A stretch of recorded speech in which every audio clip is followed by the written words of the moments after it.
Welcome back sa ating mga balitang basketball. Hindi nagmamadali ang Golden State Warriors patungkol kay Kuminga. Kung ayaw ni Kuminga sa kanila, okay lang, maghihintay sila. Kung gusto rin pong i-explore ni Kuminga yung ibang kupunan ay okay lang sa kanila. Naging malinaw itong Golden State Warriors sa kanilang gustong makuha para sa kanya. Ayon pa mismo sa front office ng Golden State Warriors, nangangailangan sila ng isang first round pick at isang batang player. Magaling na batang player at walang mga bad contracts. Naging malinaw rin po itong kampo ni Kuminga na nais niyang magkaroon ng team na magiging parte siya ng starting lineup. Walang katapusan ang negosasyong ito mga idol sa pagitan ng dalawang kampo. Naghihintay si Kuminga, naghihintay rin po itong Golden State Warriors. Sa kabilang banda ay pwede rin pong wag na lang ituloy ng Golden State Warriors ang pagtitrade kay Kuminga. Ito'y kanilang pababalikin na lang lamang sa kanilang kupunan at bibigyan ng starting lineup position at maghihintay sa isang player katulad ni Giannis kung sakaling ito'y aalis man sa Milwaukee Bucks. Ang balitang yan ay nanggaling mismo naman kay Team Kawakami. Hindi lang ito kay Giannis kundi nakasentro din po ito sa ibang kupunan.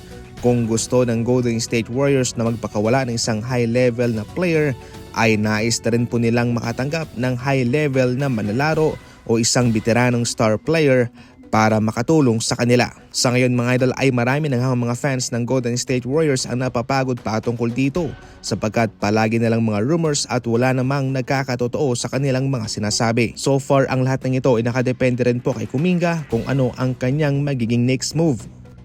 Sa ibang balita naman, binigyan na ng $28.2 million deal ng Brooklyn Nets itong si Cam Thomas sa loob ng 2 taon at meron po itong team option.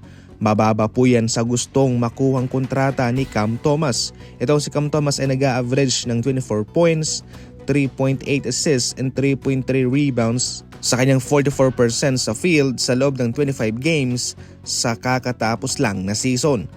Pero wala pang sagot na natatanggap ang Brooklyn Nets sa kampo nitong si Cam Thomas. Importante po ang kontratang ito para kay Cam Thomas at gusto nila na makakuha sila ng isang nararapat na presyo para sa kanya, sa kay Cam Thomas.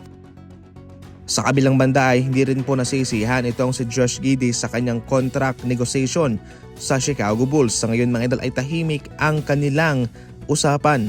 Walang nagaganap na diskusyon patungkol dito. So far, wala rin pong kumontak na ibang team para mag-sign and trade sa kanya. Katulad ng ibang mga player, itong si Josh Giddey ay humihingi rin po ng $30 million na kontrata long term. Mataas po ang kanyang paniniwala na siya ay karapat-dapat lamang sa ganyang kalaking kontrata sapagkat siya ay napapakinabangan naman ng Chicago Bulls at sa nagdaang season ay naipakita niya ang kanyang kalagahan. Yan lang po muna sa ngayon ng ating mga balitang basketball. Maraming salamat po sa panonood.